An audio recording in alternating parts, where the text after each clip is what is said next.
Programme मध्य मुकाबले में खुशामदीद। मैं हूं रबिया एहसन, मेरे साथ मौजूद हैं रऊफ क्लासरा और हमारे साथ स्पेशल गेस्ट भी मौजूद हैं, उनको इंट्रोडक्शन मैं दूंगी। लेकिन पहले हम बात करेंगे कि जो टॉपिक्स हमने आज के प्रोग्राम में ऐड करने हैं उसमें सबसे पहले वर्ल्ड कप में कौमी क्रिकेट टीम की बदतरीन कारकर्दगी, शायकीन का बाबर आजम को कप्तानी से हटाने का मुतालबा, पाकिस्तानी क्रिकेट तबाही के दहाने पर पहुंच गई, चेयरमैन पीसीबी सीट के लिए बड़ी लड़ाई, 18 माह में 3 चेयरमैन तब्दील, अरबों रुपए बजट, पुरकशिश मराहत के बावजूद बोर्ड क्रिकेट के फरोग में नाकाम क्यों है, इसके ऊपर बात करेंगे। इसके अलावा बात करेंगे तो शाहाना केस, नवाज शरीफ एहतसाब अदालत पेश, जमानत मंजूर, इश्तहारी स्टेटस खत्म, दौरान समाअत जज ने वकील को सियासी दलाइल देने से रोक दिया, पंजाब हुकूमत ने नवाज शरीफ की सजा मुअत्तल कर दी, बड़े रिलीफ के बाद नून लीगी कायद ने सियासी सरगर्मियां तेज करने का प्लान बना लिया।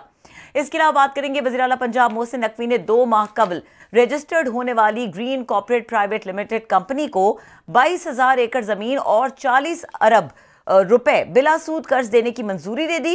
हैरान कुन तफसीलात सामने आ गई हैं। 7 अक्टूबर के काबीना इजलास की जो एक्सक्लूसिव कहानी है वो आपके साथ शेयर करेंगे।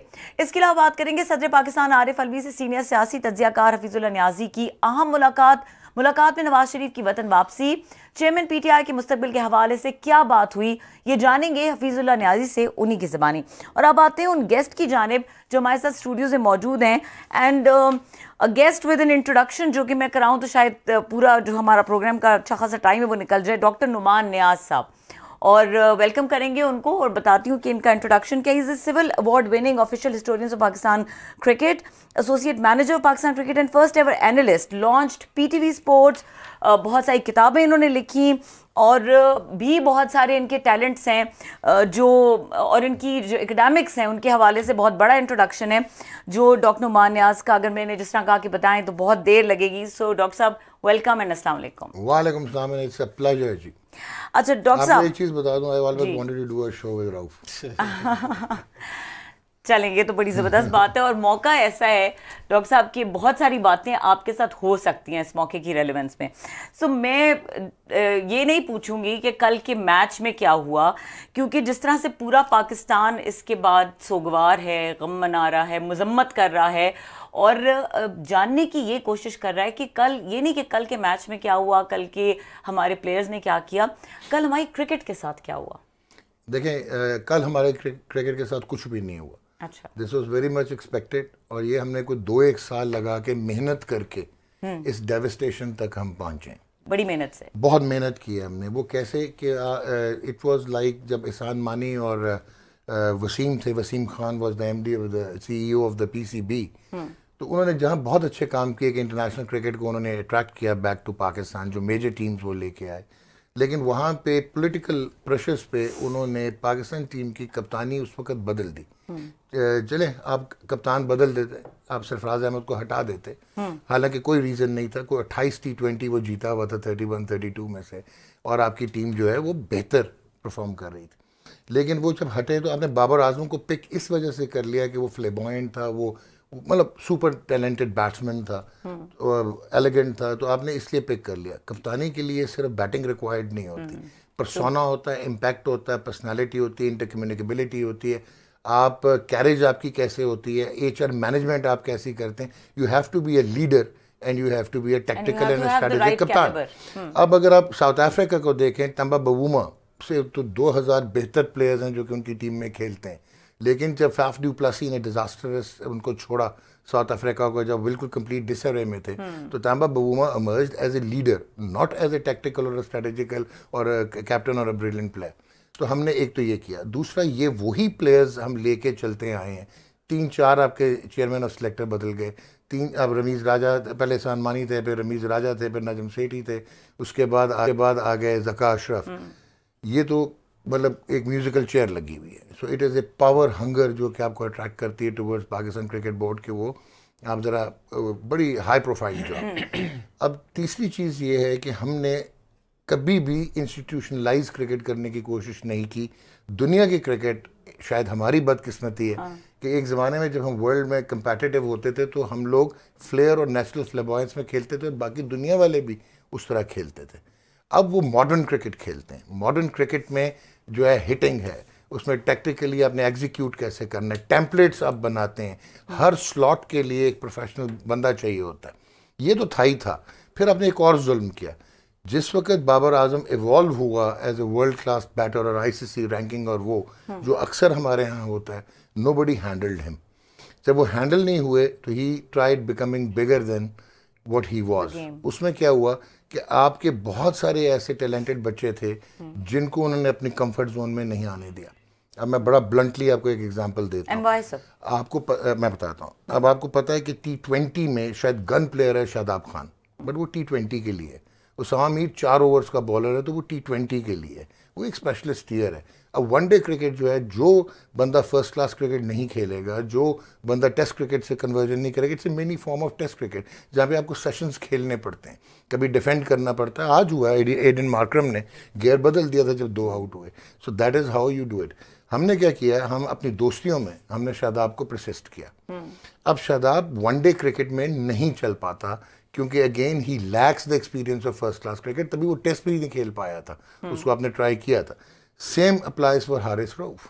ठीक है, अब हमने क्या किया, जो बेस्ट हमारा स्पिनिंग चीज़ हो सकती थी वो इब्रार अहमद था। वो मैजिकल स्पिनर है, उसको हमने 6 टेस्ट खिलाए, उसने 38 आउट कर दिए, मिस्ट्री स्पिनर है। उसको हमने 15 में नहीं रखा कि अगर 15 में रखेंगे और शादाब की परफॉर्मेंस अच्छी नहीं होगी तो इब्रार अंदर आ जाएगा। So this is what you call intellectual dishonesty. Fast bowling में अब हसन अली को लेके आए, वो तो सरप्राइजिंगली सबसे अच्छी अपनी लिमिटेशंस में बॉलिंग कर रहा है, लेकिन अब उसको लेके आए और आपकी प्लानिंग का ये हाल है कि ना अब्दुल्ला शफीक, ना हसन अली, ठीक है, ये और ना सऊद शकील आपके प्लान में ही नहीं थे वर्ल्ड कप के, और वही परफॉर्मर्स हैं और जो आपके प्लान में थे they have let you down. अब Iftikhar Ahmed may be a hitter, लेकिन उसको अपने यूटिलाइज कैसे करना है, वो स्लो लेफ्ट आर्म स्पिनर से रन कैसे करेगा, ठीक है। फिर आप खुद प्रेशर पाइल अप होता गया। Then Mickey Arthur is a disaster, और वो इनहेरिट किया ज़का अशरफ साहब ने। और मैं आपको कंफर्म्ड ऑन एयर बताता हूँ कि ज़का अशरफ इनिशियली वांटेड के मैनेजमेंट को चेंज करें। उनको कुछ साहब ने आके, कुछ जो 3-4 प्लेयर्स थे एक्स, उन्होंने कहा कि ना कीजिएगा, अगर वर्ल्ड कप में डिज़ास्टर हो गया तो ये आपके पल्ले पड़ जाएगा। अब आपने ये नहीं सोचा कि प्रायोरिटीज़ क्या थी और हमें पाकिस्तान को आगे देखना था, और आपने जो भी बातें आप बता रहे हैं डॉक्टर साहब, जो एक इमेज आ रहा है, जो सामने समझ आ रही है, वो ये कि कोई बाबर आजम को पसंद नहीं है, कहीं पे वो इंटेलेक्चुअल डिसऑनेस्टी कर रहे हैं, कहीं पे ज़का अशरफ की चॉइसेस है। It's a horrible picture. How far अगर हम इसी तरह से चलते रहे और जिस तरह की परफॉर्मेंस देते रहे तो कितनी देर लगेगी हमारा हाल हॉकी वाला होने का, या ये जो पीसीबी जो इतना ज़्यादा इट्स अट्रैक्टिव बॉडी, और इसके साथ वो वाला हाल हो जाएगा कि हम भी पीआईए की तरह किसी को कह रहे होंगे कि प्लीज़ इसको ले ले और इसको चला ले, बिकॉज इट्स नॉट वर्किंग। और we are producing potential, we are producing players. हो क्या रहा है, कहाँ पे लैप्स है? एक तो हमारी डोमेस्टिक क्रिकेट बिल्कुल भी नहीं है, स्ट्रक्चर नहीं है, हम कंफ्यूज्ड हैं। हमने डिपार्टमेंट्स रखने या नहीं। आज से 10 साल पहले डिपार्टमेंट नेसेसिटी थे, अब नहीं है। सेंट्रलाइज्ड पावर्स पीसीबी ने रखी होती हैं, कभी डिसेंट्रलाइज किया ही नहीं, कभी किसी रीजन को ये कहा ही नहीं कि आप ऑटोनमस उसमें होने की कोशिश करें। एक तो ये है। दूसरी सबसे जो आपकी बदकिस्मती है, आपका मेडिकल पैनल में अभी भी डिप्लोमा होल्डर है। दुनिया में स्पोर्ट्स फिजियोलॉजिस्ट हैं, स्पोर्ट्स साइंटिस्ट हैं, स्पोर्ट्स मेडिकल स्पेशलिस्ट हैं, रिहैबिलिटेशनिस्ट हैं। अभी आपके सामने Naseem Shah well being is a big question. आपके सामने नसीम शाह है, आपके सामने वो लड़का जो अभी आप बोल रही थी, ये फास्ट बॉलर जिसकी इंजरी एहसान है। आपके पास वो है एक प्लेयर है जो रिहेबिलिटेशन, जी वो रिहेबिलिटेशन पे है और वो खुद पे कर रहा है, PCB is not paying. So अब आप बताएं कि who is going to actually recompense for the loss जो करने। अब नसीम शाह पे इतनी वेड बात की गई थी इनके मेडिकल पैनल की तरफ से कि जी उसको थ्रो में प्रॉब्लम है, बॉलिंग में नहीं है। और यार जो बेसिक बायोमैकेनिक्स और डायनामिक्स हैं उसमें थ्रो और जो बॉलिंग है वो एक ही चीज़ है। उसकी इम्पिंजमेंट थी, उसको आपने लिटवा दिया, ये प्रॉब्लम है। फिर तीसरी प्रॉब्लम ये है कि आप सिस्टम्स को डेवलप नहीं करने देते और अपने इर्द गिर्द आप नॉन टेक्नोक्रेट्स रखते हैं। डॉक्टर साहब मैं थोड़ा सा इसी की तरफ वापस आते हैं। आपकी तरफ नॉलेज है, एक्सपर्टीज़ है। हम तो पीटीवी को देखना शुरू हुए थे जब आपने वहाँ पे गेम आना शुरू किया, उसके बाद ही इतने बड़े बड़े प्लेयर्स बाहर से लेकर आए कमेंट्री की। और बड़ी एक मेरे को पीटीवी को पहली दफ़ा अगेन एज़ फार एज आप स्पोर्ट्स इज कंसर्न सीरियस लिया जाने लगा। बड़े बड़े प्लेयर्स आते थे आपके प्रोग्राम में। एक यहाँ पे एक उसको र्यूमर चलती रहे, सोशल मीडिया को वैसे चीज़ें सीरियस नहीं लेनी चाहिए, लेकिन एक ये थी कि नसीम शाह जो है शायद उन्होंने कहीं पे गए तो खान साहब के साथ सेल्फी ली, तो उसकी वजह से उनको टीम से ड्रॉप किया गया। लेकिन मैंने बाद में देखा वो तो सर्जरी में से गए। ज़रा ये थोड़ी सी कन्फ्यूजन दूर कर दीजिएगा, उनका कोई मेडिकल इशू है कि इंजरी है जिसकी वजह से वो नहीं ले जा सके, या उन्होंने खान साहब के साथ मतलब वही वाला गुजरा? इस पे ज़रा थोड़ा खान साहब वाला तो बिल्कुल कोई ताल्लुक नहीं है। वो जो तस्वीर भी इन्होंने लगाई थी वो खान साहब की तरफ देख भी नहीं रहे थे, वो कहीं और देख रहे थे। बट प्रॉब्लम उसका शोल्डर इंजरी है जी, जिसमें नर्व इम्पेंज हुई थी। इंग्लैंड के against test match Rawalpindi, he started developing that, और आप उसको खिलाते रहे, किसी ने वर्कलोड मैनेज नहीं किया, वो आगे पीछे की आड़ी तिरछी लीग्स खेलता रहा, ओवर एग्जॉस्ट हुआ, और जब इम्पैक्ट इंजरी हुई उसके अफगानिस्तान सीरीज में, सो ही नीडेड सर्जरी। अच्छा, bad handling by the medical. उसको कितना अरसा लगेगा ये उसको ठीक होने में? ऑस्ट्रेलिया नहीं जा सकेगा जी, ऑस्ट्रेलिया नहीं जा सकेगा, प्रॉबेबली पीएसएल भी उसकी मिस होगी। अच्छा, ये कल हम उससे हारे हैं अफगानिस्तान से, जिसके बाद बहुत ज़्यादा यहाँ पे आपको पता है पूरी कौम डिप्रेस, नाराज़, गुस्सा, जो हमारा स्टाइल है। हिंदुस्तान में भी ये कुछ होता है, हमारे यहाँ भी ये कुछ होता है। इससे पहले भी हम 2 टीमों से मैच हारे हैं। अभी बांग्लादेश से हारे थे मेरा ख्याल है 99 वर्ल्ड कप में, 2007 आपको टीम याद है? उसको अगेन उससे मेरे एयरलाइन से हम हारे हुए हैं। तो अब अफगानिस्तान से हारने में बांग्लादेश एयरलाइन में कौन सी ऐसी आपका ख्याल क्या मत आ गया? उस वक्त बड़े बड़े प्लेयर थे, वसीम अकरम वाज कैप्टन। जब हम अफगानिस्तान से हारे थे ना जी, तो उस वक्त 6 अफगानिस्तान कह रहे हैं, जब बांग्लादेश से हारे थे 99 वर्ल्ड कप नॉर्थहैम्पटन में, उस वक्त 6 वनडे इंटरनेशनल्स जो है पाकिस्तान बांग्लादेश से खेला था, और मिनिमम मार्जिन 7 विकेट से पाकिस्तान जीता था। अच्छा, वो मैच जब हम हारे 63 रन से हम हारे थे वो मैच। उसमें वसीम अकरम थे, वकार यूनुस थे, शुएब अख्तर थे, सईद अनवर थे, एजाज अहमद थे, इंजमामुल हक थे। ह्यूज, मतलब ह्यूज टीम थी, और आप हार गए। आयरलैंड वाली भी ह्यूज टीम थी, जिसमें इंजमाम कप्तानी कर रहे थे। और कौन से थे प्लेयर? ठीक है, उसमें मोहम्मद यूसुफ थे, आपकी फोटोजेनिक मेमोरी में इसलिए पूछ। मोहम्मद यूसुफ थे, इफ्तिखार अंजुम थे, मोहम्मद समी थे, उमर गुल थे, मतलब वो भी बड़ी तगड़ी टीम थी, और आप हार गए। तो वो तो एक आप अपसेट कह सकते। तो कल वाली टीम तो फिर उनके मुकाबले में तो कुछ नहीं है जो आप बता रहे हैं, नाम ले रहे हैं। एग्जैक्टली, और ये अपसेट नहीं है।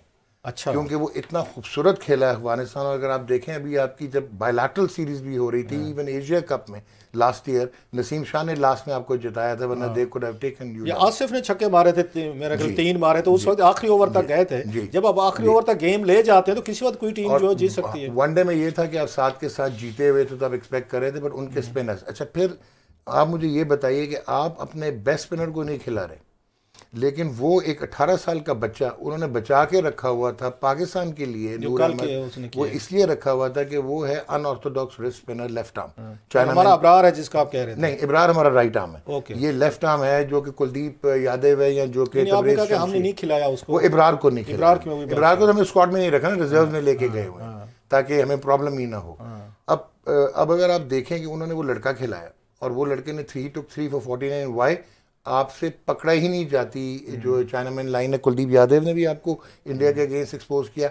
आप मुझसे आज लिखवा लें कि तबरेज़ शमसी अभी साउथ अफ्रीका की टीम का हिस्सा नहीं है, बट अगेंस्ट पाकिस्तान तबरेज़ शमसी खेलेगा। अच्छा, उसको तो वो इस तरह प्लानिंग करते हैं जी। तो हम लोगों की बिल्कुल प्लानिंग नहीं थी। ये लड़के, हमें पता था कि they are not going to deliver one day internationals में, और हम वो जो इन्होंने एक बात की थी ऑफ कैमरा कि हम नंबर 1 हो गए। अब हम नंबर 1 हुए कैसे यार? हॉलैंड के अगेंस्ट खेल के, वेस्ट इंडीज के अगेंस्ट खेल के, न्यूजीलैंड के 6 प्लेयर्स नहीं आए थे, उनके अगेंस्ट खेल के, एक ऑस्ट्रेलिया के अगेंस्ट हमने अच्छी सीरीज। एक इल्ज़ाम लगता है सर, इल्ज़ाम भी सही, नो ऑफेंसेस टू इंजमामुल हक साहब। इंजमामुल हक साहब इससे पहले कुछ और, वो ये कहते हैं कि ये उससे हट के, मतलब खेल से हट के, ये बात होती रहती है कि तबलीग का जो एलिमेंट आया है टीम के अंदर, उसने भी बड़ी हद तक चीज़ें जो हैं उनको वो किया है। खेल को खेल नहीं रहने दिया, उसमें मजहबी टच भी ले गए हैं, उसमें सियासी टच भी आ गया है, इंटरनेशनल पॉलिटिक्स भी आ गया, और भी कुछ प्लेयर्स ने किया है। कल जैसे अब आपने देखा अफगानिस्तान के प्लेयर ने कह दिया, या हमारे वहाँ पे जो प्लेयर थे उन्होंने गज़ा के बारे में कह दिया। सो इसमें पॉलिटिक्स भी आ गया, इसमें मजहब भी आ गया, इसमें प्रोफेशनलिज्म, जो स्किल का खेल था वो गायब हो गया। डू यू एग्री कि इंजमाम साहब का या उनसे पीछे का जो, उससे पहले हमने देखा बहुत सारे प्लेयर्स जो हैं, तो उन्होंने अपने आप को ट्रांसफॉर्म किया इनटू रिलीजियस, उसमें गए वो, मतलब सारे यहाँ पे हैं भी सही। मैं ये नहीं कह रहा, ये ट्रांसफॉर्मेशन शुरू हो गई थी 2001-2002 में। अच्छा, religion should be absolutely separate, और आपकी skill, professionalism, cricket should be separate. Hashim मामला से बड़ा मुसलमान कोई नहीं था, उससे बड़ा परफॉर्मर भी कोई नहीं था। ठीक वहाँ है भी थे जो मेरा ख्याल है उनके इंग्लैंड के जो है जी, मोइन अली देख लें या वहाँ पे। ठीक है। अभी आपने 2 एग्जांपल्स दिए हैं। मैं बड़ा ब्लंटली कहूंगा कि कल जो अफगानिस्तान वाली स्टेटमेंट आई है ना, वो ऑन ग्राउंड आई है, विद इन द पैरामीटर्स आई है। तो ICC should take serious notice, क्योंकि अलाउड नहीं है। जो रिजवान का था ना, नॉट डिफेंडिंग रिजवान, वो ऑफ फील्ड थी। तो of field you can always opine, आपको नहीं करना चाहिए in the middle of the tournament, लेकिन आपके तो मिकी आर्थर अच्छा, वो भी एतराज करते हैं जो हमारे क्रिटिक्स हैं, वो कहते हैं कि आप उसमें ग्राउंड में मैदान में नमाज पढ़ना शुरू कर देते हैं। अगेन जी, क्या उसको रिजवान पे मेरा ख्याल एतराज आ रहा था, लेकिन कोड ऑफ कॉन्डक्ट अलाउ करता है या नहीं करता आईसीसी का? अगर ना करता होता तो वो ना करते। सो दिस मीन्स कि it has to be revisited ना। जब तक आप वो इम्प्लाई नहीं करेंगे उस वक्त तक वो उसका पर्सनल डिसीजन होगा। क्या आप और मैं शायद फर्क समझें कि करना चाहिए या नहीं करना चाहिए। तो आप समझते स्पोर्ट्स को इन चीज़ों ने अफेक्ट किया है? हमारी क्रिकेट टीम को इन्होंने किया है कि क्योंकि इंतजाम सब खुद करते हैं, तो लिहाजा तमाम लड़कों को अगर टीम में जगह बनानी है, चीफ सेलेक्टर हैं, तो डू यू थिंक कि ये चीज़ें उसमें जाती हैं, उनको अफेक्ट करती हैं? ऑनेस्टली नोइंग इंतजाम ये चीज़ें नहीं है, लेकिन और बहुत सारी चीज़ें आपकी बैक एंडेड पॉलिटिक्स है, पर्सनल लाइक्स एंड डिसलाइक्स हैं। अभी इस टीम में आपके 4 कप्तान तैयार बैठे हुए हैं। ये कौन कौन से? सर कौन को बता देना, कौन सुन लेना जरा, तैयार हो जाए कि नए कप्तान आ रहे हैं। एक तो शाहीन अफरीदी साहब का नाम चल रहा है, चलो एक का मैं बता दें तो 3 आप बता दें, क्योंकि आप एक इमाम है जो ऑब्वियसली। अच्छा, इमाम का वो पूरी कौम नाराज हुई है कि ये उसका इंतजाम का भतीजा या भांजा है, तो इसको निकालें। आप कह रहे हो कप्तानी के लिए तैयार है, तरह से परफॉर्म तो कर रहा है ना जी। फिर रिजवान है, नहीं स्ट्राइक रेट्स बहुत कम है ना, दे आर नॉट मेकिंग। मतलब कल भी देखें उन्होंने, ये बाबर साहब ने, नो ऑफेंसेस, बड़ा प्लेयर हैं वो, मेरे ख्याल 92 बॉल्स पे उन्होंने 71 या 2 बनाए। जो बात आप कह रहे थे, मैं गौतम गंभीर साहब को सुन रहा था, उनकी हिंदी कमेंट्री बड़ी ज़बरदस्त होती है। मैं तो सुनते हिंदी कमेंट्री सारे मैचेस की, बड़ी मज़े की होती है वो। तो गौतम गंभीर साहब वहाँ पे थे, उन्होंने कहा पाकिस्तान के पास एक ही हिटर है, जो आपने बात इफ्तिखार है। इफ्तिखार के अलावा उसने कहा आपके पास हिटर नहीं है, आपके पास ऑलराउंडर नहीं है। सर मेरा ख्याल है वो जेन्युइन ऑलराउंडर एक ही आया था उस पर। अगेन ये अब्दुल रज़ाक साहब या उस अजहर महमूद थे मेरा ख्याल, वो लास्ट थे। उसके बाद कभी भी आपको इतने ज़बरदस्त ऑलराउंडर्स नहीं मिले, वो नहीं मिले सारी चीज़ों के, आपको पक्के ऑलराउंडर नहीं मिले। आपको आप तो वहाब रियाज को भी 2015 के वर्ल्ड कप में एज ऑलराउंडर ले गए थे। अच्छा, ये भी ऑलराउंडर, ये भी हो चुके हैं, जो कि काउंट हमने कर लिए थे। अभी आप जो ये बात कर रहे हैं कप्तानी वाली और ये स्ट्राइक रेट्स वाली, नाम आपने बताया नहीं है, बड़े समझदार हैं वैसे। मैं बोल दिया, सारे बोल दिए मैंने। कौन कौन से बताया? भाई रिजवान है, उसके बाद अपना इमाम है, शाहीन शाह अफरीदी है। चले मैं आपको एक और चीज़ रिवील करता हूँ, ऑस्ट्रेलिया बाबर एज कैप्टन नहीं जाएगा। आप हटाएं या ना हटाएं, इसके बाद तो वैसे भी नहीं वो खुद छोड़ देगा कप्तानी, जो मोस्ट लाइकली। उसमें क्रिस्मा, बहुत सारे लोगों ने कहा है एक आपके कप्तान के लिए क्रिस्मा होना जरूर, क्रिस्मेटिक हो, ऑरा हो, थोड़ा सा ग्रेंजर हो। बाबर में भी वेरी बिग बैट्समैन। बबूमा का करिश्मा है, पर्सनालिटी है, नहीं है ना, लेकिन लीडरशिप है। No but his leadership is question, यहाँ पे इसकी लीडरशिप पे क्वेश्चन है ना। He is very defensive. क्या वजह है? क्या वजह है कि आपकी मैं आपको बताता हूँ, यही बाबर आजम जब कप्तान था, आपका परफॉर्मेंस ऐसी रहती थी, पर आपकी जो स्ट्रेंथ थी वो टीम यूनिटी थी जी। आप वेल बाउंड थे। फिर शाहीन शाह अफरीदी कप्तान बने, लाहौर कलंदर्स के बैक टू बैक 2 टूर्नामेंट्स जीत गए। उसके बाद ये प्रोपेलिंग शुरू हुई। सबसे बड़ा मैं आज ओपनली कह रहा हूँ कि इन लड़कों के दिमाग में ये चीज़ नहीं थी। ये बहुत यूनाइटेड खेलते थे and that was the reason, वो नजर आता था इनका एक्सप्रेशन। आपको याद है अफगानिस्तान सीरीज में players are not welcomed in the dressing room as well. अब पहले क्या था कि अफगानिस्तान के, अगर आपको याद हो, एक सीरीज थी हमारी T20 की, उसमें बोर्ड ने जबरदस्ती रिजवान को और अपना बाबर आजम को रेस्ट करवा के शादाब खान को कप्तान बना दिया था। और शादाब ने आके इंटरव्यू दिया था कि जी बाबर ही की कप्तानी के लिए मैं मतलब I am going to get out of it. वहाँ पे जब आप ये इस तरह की चीज़ें इंस्टिगेट आपका गवर्निंग बॉडी ही कर दे, तो फिर तो हमें ख्याल आना शुरू हो जाएगा ना। ये रऊफ भाई को याद होगा 90s में भी 7-8 कप्तान खेलते थे। हाँ, ऐसे थे, 7 कप्तान तो होते थे सारे। डॉक्टर जफर अल्ताफ साहब को मुझे याद है, बता रहे थे film. So at the end of the day fragmentation और ये सारी पॉलिसीज हैं आपकी board. Coming back to game, doctor साहब ये बताइए कि जिस तरह से हम हमेशा से, हमारी बैटिंग कभी भी रिलायबल नहीं रही, हमारी फील्डिंग हमेशा से इट्स ऑलवेज शेकी, हम अपनी बॉलिंग के ऊपर रिलाय करते हैं मेनली। सो ये नज़र आता है इस वर्ल्ड कप में जितने भी मैचेस हुए हैं कि हमारी बॉलिंग एक्सपोज हो गई है। और मैं स्पेसिफिकली शाहीन शाह अफरीदी की बात करना चाहूँगी। I mean, what is wrong with his bowling? क्योंकि 132 की स्पिन, I mean ये क्या? What is he doing? You are very well prepared. You are very well prepared. देखिए शाहीन शाह अफरीदी को थोड़ा सा पीछे जाएं। शाहीन शाह अफरीदी के साथ ये होता है कि उनकी एक नी इंजरी होती है, जो कि आपका वो क्लिफ डेकन जो है आपका फिजियोथेरेपिस्ट टीम का, वो भी अगेन पॉलिटिक्स उसको समझ आ गई है, वो साउथ अफ्रीका का, वो भी अब पावर पॉलिटिक्स करता है। वो इनको नेदरलैंड्स ट्रैवल करवा लेता है, वेयर एज इनको रिहेबिलिटेट होना चाहिए था, आइडेंटिफाई होना चाहिए था कि इनकी कौन सी इंजरी है। पोस्टीरियर अगर आपको याद हो इनकी क्रूशिएट लिगामेंट की इंजरी थी, वो रिहेबिलिटेट अभी पक्के हुए नहीं थे। वर्ल्ड कप आ गया, आईसीसी वर्ल्ड कप 2022 जो T20 था ऑस्ट्रेलिया में, आपने उनके अर्ली प्री मेच्योर इंट्रोड्यूस करवा दिया। जसप्रीत बुमराह ने सारा कुछ छोड़ दिया बिकॉज देवर आइंग 2 साल पहले कि हमें इन इंडिया हमने ये आईसीसी वर्ल्ड कप जीतना है। उन्होंने उसको ऑस्ट्रेलिया नहीं लेके गए थे बुमराह को, he was rehabilitating with his back injury. Rehabilitation treatment से ज़्यादा टाइम लेता है। आपने इसका अर्ली इंट्रोडक्शन कराया, इसका फिर इम्पैक्ट हुआ। अगर आपको याद हो ये लास्ट ओवर नहीं कर सका, ये बाहर आ गया, इंजर्ड हो गया। फिर रिकैपिटुलेशन हुई, फिर आप लेके आए। अब आप बताएं कि मेडिकल पैनल पे क्या रिफ्लेक्ट करता है। इसकी अभी तक ये क्लियरली शो कर रहा है कि he is not confident to shift his weight. और फिर ये होता है कि बहुत अर्ली वो राउंड द विकेट जो लेफ्ट आर्म फास्ट बॉलर आ जाए, इसका मतलब है ही इज़ नॉट कॉन्फिडेंट, जो कि वो शहंशाह था। फ्लेमिंगो लेग्स हैं, उसकी काइनेटिक्स फ़र्क हैं। So this is one of the reasons कि क्या वो फुली फिट है, वन। दूसरा, आप रिहेबिलिटेट भी प्रॉपर नहीं कर रहे, उसके बाद उनको लीग्स भी खेलने दे रहे हैं, उनको वो 100 भी खेल रहा है, वो दूसरी लीग भी खेल रहा है, अलग एक गेम भी चल रही है। फिर आप एशिया कप में ले आते हैं, फिर वो पहले PSL खेल रहा होता है, फिर वो एशिया कप के सारे मैच खेल रहा होता है। वो इवन नेदरलैंड्स की टीम के एग्जांपल दे रहा हूँ, उन टीम्स के अगेंस्ट भी आप फुल टीम खिला देते हैं। तो जो आपने प्लान ही नहीं किया। फिर आपकी बैटिंग टेक्निक टेम्पलेट जो ये बोल रहे थे, क्या इमाम का मुझे 50 या 70 चाहिए? नहीं।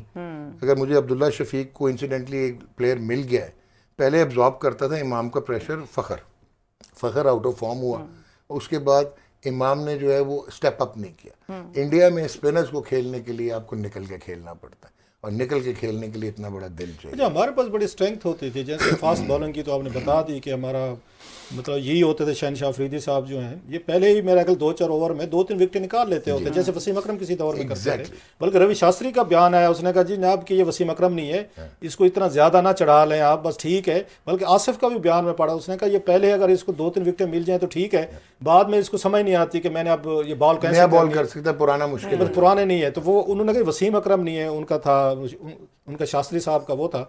अच्छा, हमारा स्पिनिंग का बड़ा एक डिपार्टमेंट होता था, बड़ी दुनिया में हमारे बड़े बड़े स्क्लैन था, मुश्ताक थे, कादिर थे, दानिश कनेरिया यार, मतलब दानिश कनेरिया थे, ये अपना सईद अजमल, इकबाल कासिम थे, या तुसीफ जो बड़े 80s में रहे बड़े। ऑल ऑफ सडन हमें तो कुछ स्पिनर ही नजर नहीं आ रहा टीम में, कोई बंदे नहीं है जिसकी जैसे इंडिया के पास है। उसमें 2-3 चीजें हुई हैं। एक तो ये हुआ है कि हमने अपनी डोमेस्टिक क्रिकेट ऑर्गेनाइज नहीं की, और इतने इतने घास पे अंडर प्रिपेयर्ड विकेट्स पे खिलाते थे। वो 37-38 साल के मीडियम फास्ट बॉलर आउट कर देते थे टीमें, स्पिनर्स की बारी नहीं आती थी। जब स्पिनर्स खेलेंगे ही नहीं आपके, तो वो प्रोड्यूस नहीं। आपने गौर किया कि आपके बैट्समैन टॉप प्लेयर्स होते थे अगेंस्ट स्पिन, अब स्पिन पे सस्पेक्ट हो गए, क्योंकि वो क्वालिटी प्रैक्टिस ही नहीं है आपकी back home in domestic circuit. सारे लीग में और फिर जो अच्छा मिला है उसको हमने किसी मजबूरी से बाहर रखा हुआ है, उसको हम अभी लेके नहीं आए, उसको हम अपॉर्चुनिटी नहीं देते। अभी आपने बात की है ये शहनशाह अफरीदी और इनकी बात कर रहे थे आप, अनफॉर्चुनेटली क्या आपने प्लान किया हुआ था कि आपने किस टेम्पलेट से खेलना है और कौन लड़का कहाँ पे खेलेगा? अच्छा, ये बताएं, क्योंकि टाइम थोड़ा सा हमारे पास बड़ी तेजी से बातों को पता नहीं चला। आपकी क्या प्रेडिक्शन, 4 मैचेस हमारे बच गए हैं आगे, तो क्या आप देख रहे हैं, हम जा रहे हैं सेमीफाइनल में, या we are packing up and coming back to Pakistan very soon? Honestly speaking, practically तो हमें पैकअप करना चाहिए और आ जाना चाहिए। जिस किस्म की हमारी बॉडी लैंग्वेज थी, जिस किस्म की हमारी इंटेंसिटी थी फील्ड में, जिस किस्म का हमारा एक वो होता है ना, आपकी चाहत होती है, आप डिसइंटीग्रेटेड डिसअरे में नजर आ रहे थे। अफगानिस्तान ने इतना कैलकुलेटेड खेला। आपकी अप्रोच क्या है? 5.6 रन कल आपने स्टार्ट किया 10 ओवर, अगले 10 ओवर में 5 का स्ट्राइक रेट था, उसके अगले 11 ओवर में आप 4.70 पे आ गए थे। तो पहले 10 ओवर जो हमारा मतलब पावर प्ले होते हैं, बाकी टीमें अच्छा खासा कर जाती हैं, इनको क्या मौत पड़ जाती है हमारे खिलाड़ी? Selfish, they are all selfish, playing for their own positions. आपने 1169 गेंदों के बाद कल अब्दुल्ला शफीक ने वो छक्का मारा। बल्कि मेरा ख्याल है कि मैं गलत नहीं कह रहा, तो इंडिया वाले मैच में मेरे आगे ये प्रोड्यूसर साहब तो नहीं मान रहे थे, मेरे ख्याल 4 छक्के लगे थे इंडिया वाले मैच में, 2 शायद आखिरी ओवर में जाके कोई आखिरी 1-2 में लगे थे। तो इसमें मैच में भी अफगानिस्तान वाले भी मेरा ख्याल उन्होंने मारे हैं, कोई इफ्तिखार ने मारे हैं, तो 1-2 और लगे हैं इनमें। कल हमने 9 मारे नहीं कल, लेकिन 2 पहले हमने जो पहले पावर प्ले में मारे हैं ना, वो 1169 गेंदों के बाद। आपको कौन वर्ल्ड कप जीते लग रहा है सर, आपकी प्रेडिक्शन? इंडिया अगर ट्रिप कर जाएगा तो अनफॉर्चुनेट होगा। अच्छा, इतनी कंप्लीट टीम है।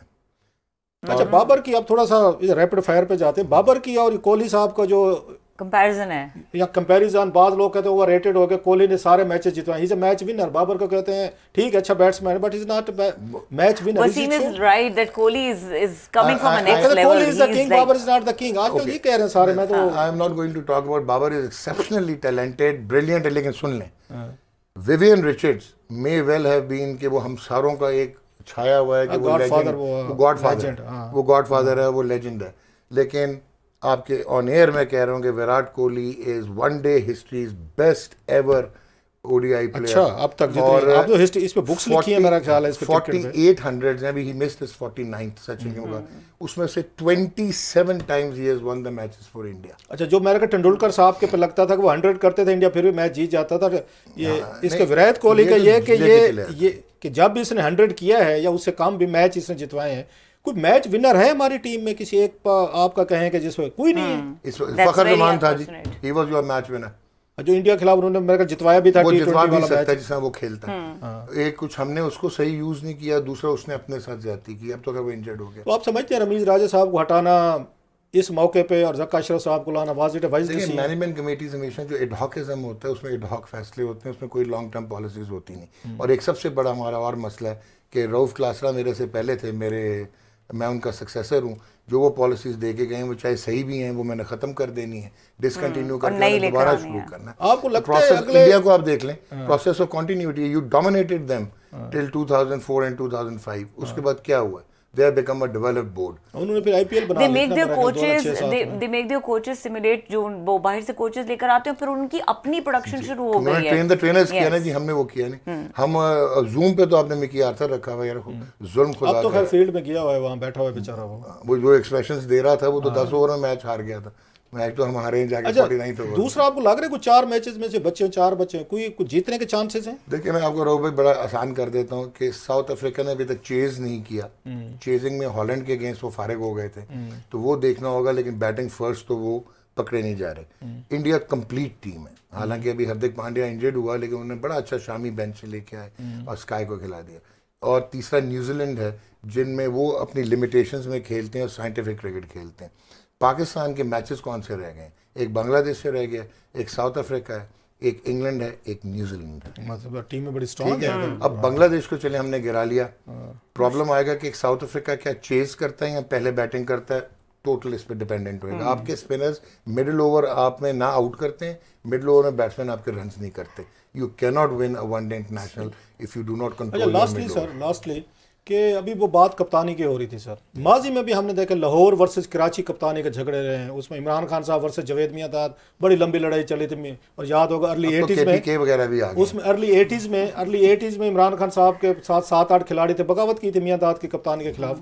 अब हमने देखा है कि बाबर जो है वो सरफराज को हटा कर आ गए। सो वो कन्फ्लिक्ट खेल पे और आपके सिलेक्शन पे, आपकी परफॉर्मेंस पे, लाइकिंग डिसलाइकिंग पे तो अभी भी असर कर रही है जैसे वो माजी में करती थी। ये तो है, ये आप इसको रीजनल ना कहें, बट इसमें पर्सनलाइज्ड चीज़ें बहुत इन्वॉल्व हो गई हुई हैं। और दूसरा मैं जाते जाते ये कहूँगा कि अगर आपके 4 चेयरमैन ऑफ सेलेक्टर्स आएंगे और अगर एक चेयरमैन ऑफ सेलेक्टर एक लड़का अपनी पसंद का कहलाता है, eight the end of the day 4 different आपने लड़के इस टीम में दे दिए जो शायद जिनकी जगह नहीं बनती थी। कौन कौन से सर? मुझे तल्लुकात खराब हो जाएंगे। तल्लुकात की बात है, आई अंडरस्टैंड सर। देखें, अच्छा आपके ख्याल 4 लोग ऐसे इस टीम में प्लेयर हैं जिनकी जगह नहीं बनती थी, यारी दोस्ती निभाई गई। आप एक अच्छे चलने और जाते जाते बता दें जो आपके लिए फॉर थॉट होगा सर। जो आपका बेस्ट लड़का था साउथ शकील, जो कि निकल के भी खेलता है, अभी 2 उसने गलत शॉट्स मार के आउट हुआ है, लेकिन उसमें एबिलिटी है मॉडर्न क्रिकेट खेलने की। आपको पता है he was not part of the Asia cup. उसको अफगानिस्तान टीम के बाद ड्रॉप कर देना था बायलैटरल सीरीज, और तैयब ताहिर ने जाना था एशिया कप में। वो एक साबिक कप्तान है, वो थोड़ा चरिया है, वो पाकिस्तान के लिए सोचता है। उसने इंतजाम से बात की, साउथ को बैक किया गया। उसके बाद कुछ लोगों को with in the team insecurity थी कि वो 11 का हिस्सा बनेगा, यानी एशिया कप में देख लें उसको एक मैच खिलाया। मैं आपकी बात से परेशान हो रहा हूँ कि इस लेवल पे पूरी 24 करोड़ आवाम की मतलब धड़कने, उनकी टेंशन, ये कल से गुस्से में और बड़ी डिप्रेस है कल से, मतलब पूरी कौम इस पे होती है। जो आप अंदर के खेल की इनकी कहानियां और इनकी इंटरनल पॉलिटिक्स और इनकी यारियां दोस्तें निभा रहे हैं, ये यारियां दोस्तें पाल रहे हैं और पूरी कौम जो है। क्या पाकिस्तान की पॉलिटिक्स होगी, पीसीबी के अंदर की पॉलिटिक्स और किसी प्लेयर का कोई कसूर नहीं। It's a complete management failure board की जो है। और आप ब्लाइंडेड हैं, दुनिया बहुत आगे चली गई। अच्छा, बिल्कुल लास्ट क्वेश्चन सर, आपने इतने सारे, आपको बड़ा अरसा हो गया है इसको क्रिकेट को फॉलो करते हुए, मतलब एक सॉर्ट ऑफ इंसाइक्लोपीडिया जितनी मेमोरी या रिकॉर्ड है, किताबें भी लिखी हैं, आपके ख्याल में बेस्ट यहाँ पे चेयरमैन क्रिकेट बोर्ड कौन आया जिसने क्रिकेट को देखें? एक तो मरूम अब्दुल हफीज कारदार, वो तो चलो एक लेजेंडरी उसमें चले गए, जिन्होंने बहुत कुछ किया, ठीक है। उसके बाद I personally feel general Tauqir Zia ने इंफ्रास्ट्रक्चर बहुत दिया था, ठीक, आपको first class national cricket academy और वो दिया था। They were the 2 best chairman जिन्होंने कुछ पाकिस्तान क्रिकेट के लिए किया।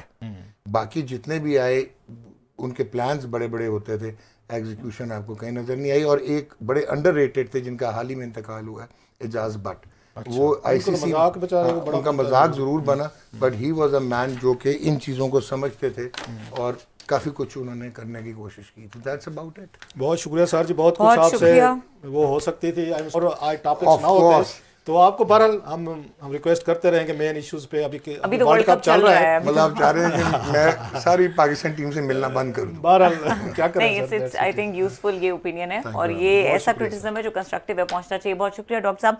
और यहाँ पे वक्त हुआ है ब्रेक का। ब्रेक के बाद बात करेंगे, हमारे पास कुछ अहम मौजूआत हैं, उनके हवाले से हफीजुल्लाह न्याई साहब हमारे साथ मौजूद होंगे। उनकी जो मुलाकात हुई है सदर आरिफ अलवी से और फिर उनका जो सियासी माहौल है उसके ऊपर क्या तज्जिया है, ये इसके ऊपर बात करेंगे। ब्रेक के बाद हमारे साथ रहिए। Welcome back. और हमारे साथ मौजूद हैं सीनियर सियासी तज्जियाकार हफीजुल्लाह न्याई साहब, उनको वेलकम करेंगे। अस्सलाम वालेकुम हफीजुल्लाह न्याई साहब। वालेकुम अस्सलाम जी सर, बहुत शुक्रिया, कल भी आप हमारे साथ मौजूद थे, आज भी आपने वक्त दिया, लेकिन बड़ी पर्टिनेंट इन्फॉर्मेशन, बड़ी मुझे मेहनत करनी पड़ती होती है, इनको ब्लैकमेल करना पड़ता है मुझे न्याजी साहब। सर माइक आपकी बातें रह गई थी कल। क्लास साहब, या तो आपको कोई मिलता नहीं है या मुझे कोई लेता नहीं है। ऐसी बात नहीं है, लेने वाले आपको भी बहुत है, मिलने वाले हमें भी है, लेकिन आप एक चीज है सर। अच्छा न्याई साहब, जो इम्पोर्टेंट इन्फॉर्मेशन है और जहाँ से बात शुरू करना चाहेंगे वो ये है कि आपकी बड़ी अहम मुलाकात हुई है सदर आरिफ अलवी से। अब ये कैसे हुई है ये मुलाकात, किसके कहने पे हुई है, क्या बातचीत हुई, व्हाट वाज द एजेंडा, ये डिटेल जरा शेयर कीजिएगा। दिल तो मेरा ये कहता है कि कहूँ कि मुझे पूरी बैन-अ-अक़वामी दबाव था मेरे पे सदर मोहतरम से मिलने के लिए, और फलस्तीन के तरफ से तवज्जो हटा के उन्होंने मेरे पे तवज्जो दी, और मुझे दिल तो ये कहता है क्लास साहब का पूरा हिट हो जाए। सर देखिए जी, मुख्तसर ये है कि मैं हकीकत है कल शायद हो सकता है मैं सच्ची जिक्र किया हो, नवाज शरीफ साहब का फकीदुल मिसाल इस्तकबाल, तारीखी जलसा, तारीखी तकरीर, और पिछले जितने अरसे से 3-4 हफ्ते से जो जिस तरीके से मीडिया के ऊपर उनका कंट्रोल है या मीडिया के ऊपर वो छाए हुए हैं, और पहली दफा 7-8 सालों में इमरान खान साहब जो हैं मीडिया पे, मेन स्ट्रीम मीडिया पे वो जरा थोड़ा पीछे चले गए हैं, बल्कि उनका बिल्कुल खबरों की सामी इख्तियार कर गई थी। इससे मुझे दूर की मैं पौड़ी ला रहा था कि एस्टेब्लिशमेंट को कोई कहीं पे थोड़ा सा रिलीफ मिलेगा, जो कि ठीक है, क्योंकि इनडायरेक्टली ये एस्टेब्लिशमेंट के लिए जो एक था जेन पे कि जी पब्लिक ओपिनियन इमरान खान के बारे में सर्वे, तो वो नवाज शरीफ साहब के इस्तकबाल सपोर्ट को एक खींच तान के अपने लिए सपोर्ट समझेंगे, और फिर वो मजीद जो है हालात को बिगाड़ने के लिए मुस्तैद ना हो जाए। तो इंसान होता है फिर गलत फैसले करना शुरू कर देता है, और कहीं पे अगर गुंजाइश होती है हालात को ठीक करने की या कॉम्प्रोमाइज करने की, तो बिल्कुल उससे चल जाते हैं। दूसरा फैसला जो था वो ये था कि सुप्रीम कोर्ट के जब जज ने कल फैसला किया, तो मुझे उससे भी ये हुआ है कि ये एस्टेब्लिशमेंट जो है फ्रस्ट्रेट ना हो जाए और फिर एक और गुस्से में ना आ जाए और कहीं पे कोई अभी से इंतहा के फैसले शुरू कर दे। तो चुनाचे मैं सोचा कि क्या किया जाए। मेरा ख्याल है कि मुझे आज सुबह मैंने लाहौर आना था, तो और मेरा कोई काम नहीं था इस्लामाबाद में ऐसा, कि मेरे जेहन में यकदम अल्लाह ने ख्याल डाला कि डॉक्टर आरिफ अलवी साहब, मतलब मैं सोच रहा था कौन इस मामले में पाकिस्तान के अंदर मामला फहमी करा सकता है। एक कोई शख्सियत नाम की नहीं थी। अच्छा, डॉक्टर इत्तेफाक से अगर कोई थोड़ा बहुत इमरान खान साहब के साथ या एस्टेब्लिशमेंट के साथ जो है फॉर द राइट रीजन और रॉन्ग रीजन जो उससे कनेक्टेड है, तो वो सदर आरिफ अलवी थे। अब मैं 2013 के बाद मेरा उनसे कोई राब्ता नहीं था। अच्छा। कोई भी नहीं था, और मुज़ाहिर है मेरे लिए कोई इतना ज्यादा वो चैप्टर क्लोज हो गया था। तो मैंने डॉक्टर साहब को वैसे टेक्स्ट कर दिया, मेरा टेलीफोन नंबर था, तो मैंने कहा जी मैं आपको आगे मिलना चाहता हूँ। तो मैंने कहा आगे बताऊं तो सही, तो वेंट आउट करूं, अपने जो भड़ास निकालूं और कहूं ये पाकिस्तान जो है बड़े मुश्किल हालात से दो चार है, ये मुझे 1971 की तरह मैंने देखता हूं कि आया उस वक्त कुछ बंदे एक्टिव हुए थे तो उनका अकाउंट किधर है। मैं तो सिर्फ ये पूछना चाहता हूं कि मशरक़ी पाकिस्तान जब अलहदा होने से पहले लोग कुछ थे बंदे जो छोड़ो होगा किया हो कि ये हालात आना चाहते हैं, इस तरह के होना चाहते हैं, क्योंकि आपको कोई बंदा तो सोचने वाला हो ना, तो उसे देखे। मेरी खुशकिस्मती कि उन्होंने कहा जी कि आप इस्लामाबाद हो। मैंने कहा किसी को उनका टेक्स्ट आया इस्लामाबाद, मैंने कहा जी हाँ। कहते हैं मैं अभी जो है ना तो ये बात करके तो अचानक मुझे फोन आ गया प्रेसिडेंट हाउस से, उसी होती उन्होंने कहा जी वो कह रहे हैं आप फौरन आ जाए। अब मैंने कहा जी मुझे आधा पौना घंटा लगेगा, सदर मोहतरम साहब ने कह दी। तो मैं गया तो मैंने उनको कहा जी कि वो पूछा मैंने उनके जो स्टाफ है कि जी ये कितना टाइम है। जब वो मुझे सदर साहब के दफ्तर की तरफ जा रहा था ऑफिस की तरफ, तो उन्होंने कहा जी 20-25 मिनट आपके पास। मैं बैठा तो अल्लाह का शुक्र है कि वो उन्होंने ना सिर्फ वार्मनेस थी बल्कि वही से हमने कनेक्ट किया जहाँ से हमने 10 साल पहले एक दूसरे से बिल्कुल लातलगी की थी या कोई कांटेक्ट नहीं रहा था। और फिर हमने शुरू किया तो मैंने कहा जी मेरा तो कोई मसला नहीं है। उनका ख्याल था कि शायद हर बंदा ये समझता मैं आसान के लिए जाऊंगा। तो मैं कहा जी मैं तो बिल्कुल कोई इतना फिक्रमंद नहीं, अल्लाह पे छोड़ दो मामला। और अगर पाकिस्तान ने वैसे उन्हें तो मेरे पाकिस्तान की मुझे उतनी फिक्र है या तकलीफ और परेशानियां जो मुझे हसन खान अपने बेटे की है। फिर मैंने बताया, मैंने कहा जी ये सूरत हाल है, आपको इसका इदराक है कि हम कहाँ खड़े हैं, पाकिस्तान किधर जा रहा है। तो 2-3 चीजें जो क्लासेस था मुझे इत्मीनान मिला। पहला मिला कि हकीकत यह है कि उनके अंदर इस हालात की उससे कॉम्प्लिकेशन थी, मेरी तरह ही फिक्रमंद थे सदर मोहतरम। अच्छा। और कह रहे थे कि अब बहुत ही मुश्किल है। दूसरा बात है उन्होंने मुझे बताया नहीं, लेकिन मैं ये आपके जो है उससे बता रहा हूँ जो मेरा अपना मुझे एक लम्हा लगा और मुझे थोड़ा सा इत्मीनान हुआ। उसका ये नहीं था कि उसको कोई नतीजा खेस किस्म को इत्मीनान था, वो ये था कि वो दोनों पार्टियों से इन टच है। न दोनों पार्टी कि एक पार्टी जो है उनको खातर में नहीं ला रही सर, दोनों पार्टी पार्टी उनपे ये नहीं बताऊं ना, ये नहीं बताऊं। चलो मैं कह देता हूं, आप ना कहें, मैं पूछ लेता हूं, आप जवाब ना दें। मतलब है आप ये कह रहे हैं वो दोनों पार्टीज मीन पीटीआई और एस्टेब्लिशमेंट से राब्ते में, आप बेशक ना जवाब दें, अब आगे ये गुफ्तगू करें सर। जी सर। अच्छा, तो वो जो दूसरा ये है कि जी उन्होंने और वो इसलिए भी कि वो फेडरेशन के सदर है। मैंने कहा सदर मोहतरम इस फेडरेशन को कुछ हो गया तो चलो वो तो होगा, लेकिन तारीख के अंदर लिखा जाएगा कि आप इसके सरबराह थे और आप उस वक्त सदर थे, आपका अच्छा कंट्रीब्यूशन होगा तो भी सामने लिखा जाएगा कि आपने कोशिश की और आप नाकाम रहे, और ये भी लिखा जाएगा कि आपने कोशिश नहीं किया, तमाशाई बन के देखते रहे। मैंने कहा ये आम सूरत हाल है, बड़ी संगीन सूरत हाल से मुल्क में उतार है। और मैंने बता दिया कि 2 चीजें और बड़ी खौफनाक हुई हैं कि तहरीक इंसाफ इमरान खान साहब ये समझते हैं कि उन्होंने एस्टेब्लिशमेंट को वो सबक सिखा चुके हैं या उस तरह घेर चुके हैं कि उनको मतलब they have taught them lesson of the life time, और हालातों की गिरफ्त में है, चाहे इमरान खान जेल में हो या जिए या मरे। एस्टेब्लिशमेंट ये समझ रही है कि हमने इमरान खान साहब को वहां पहुंचा दी है जहां का वो तस्वर नहीं कर सकता था, और इमरान खान साहब अब चंद दिनों के अंदर उसका बिल्कुल एक खात्मा में खैर होने वाला है सियासी तौर पर।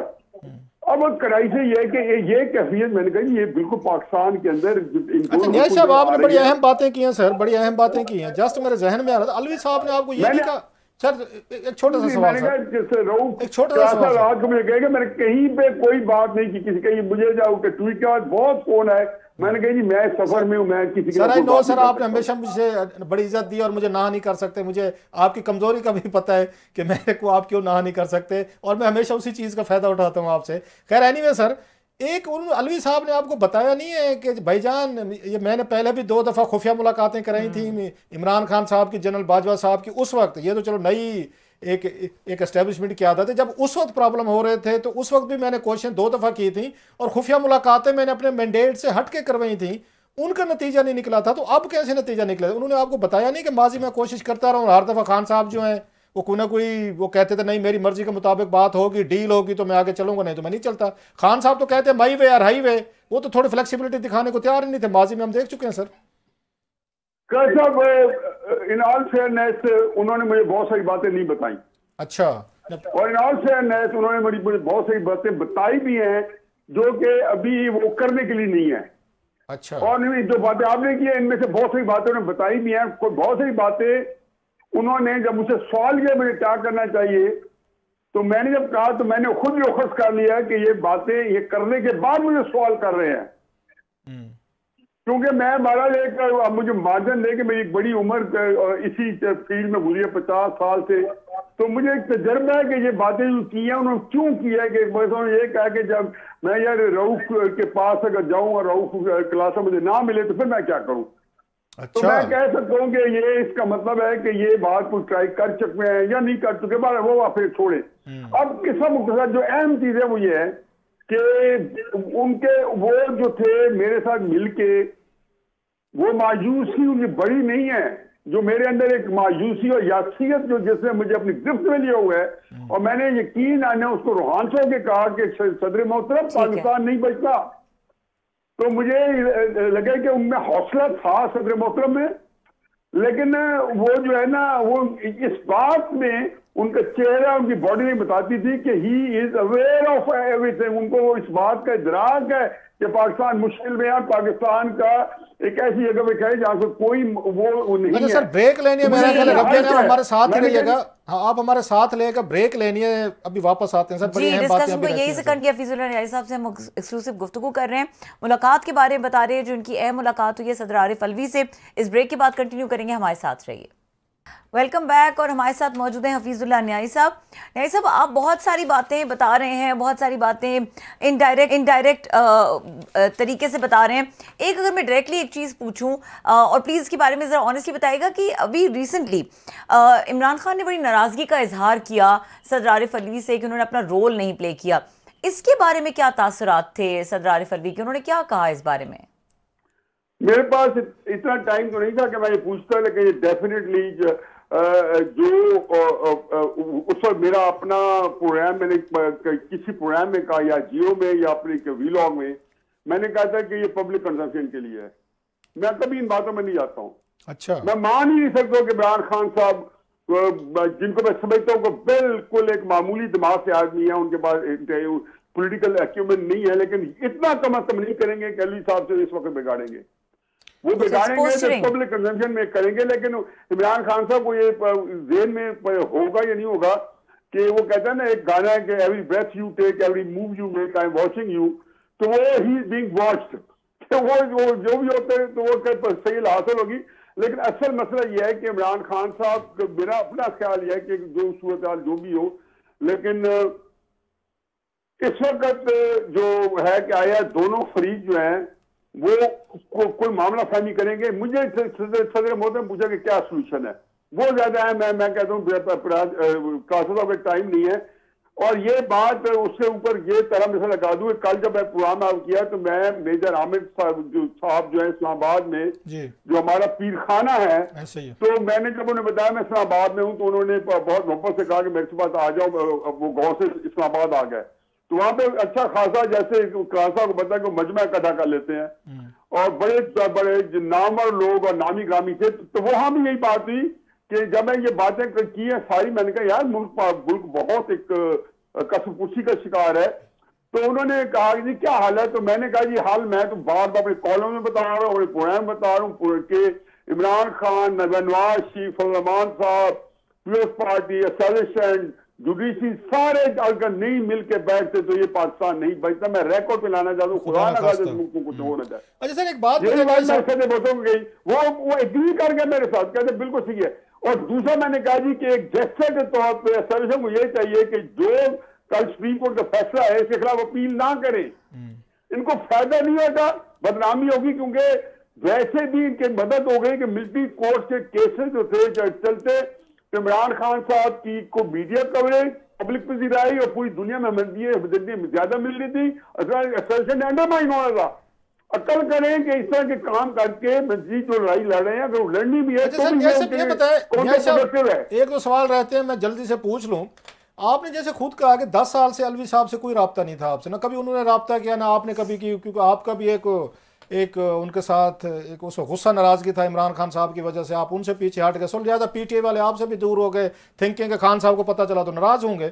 आखिर क्या वजह थी? अलवी साहब समझते हैं पीटीआई से दूर चले गए, इमरान खान साहब से वो हाथ उठा चुके हैं कि अब इनके साथ दोबारा मैं नहीं चल सकता, या पीटीआई में मेरा कोई फ्यूचर नहीं रहा, सदर रहना था, उसके बाद क्या आला होता हो सकता है, तो लिहाजा उन्होंने फौरी तौर पर आपको 10 साल बाद बुला लिया कि आप आ जाएं, बिकॉज के उन्होंने एक तरह के हाथ धो लिए हैं कि अब पीटीआई में मेरा कोई फ्यूचर नहीं, मैं इनके साथ नहीं चल सकती। ये फीलिंग आपको आई कि इस तरह के सदर साहब जो हैं उनके नज़दीक उनका पीटीआई का चैप्टर इज ऑल ओवर, बस सदर के बाद रिटायर होंगे, घर जाएंगे और बैठ के फिर जो भी है रिटायरमेंट की ज़िंदगी गुजारेंगे?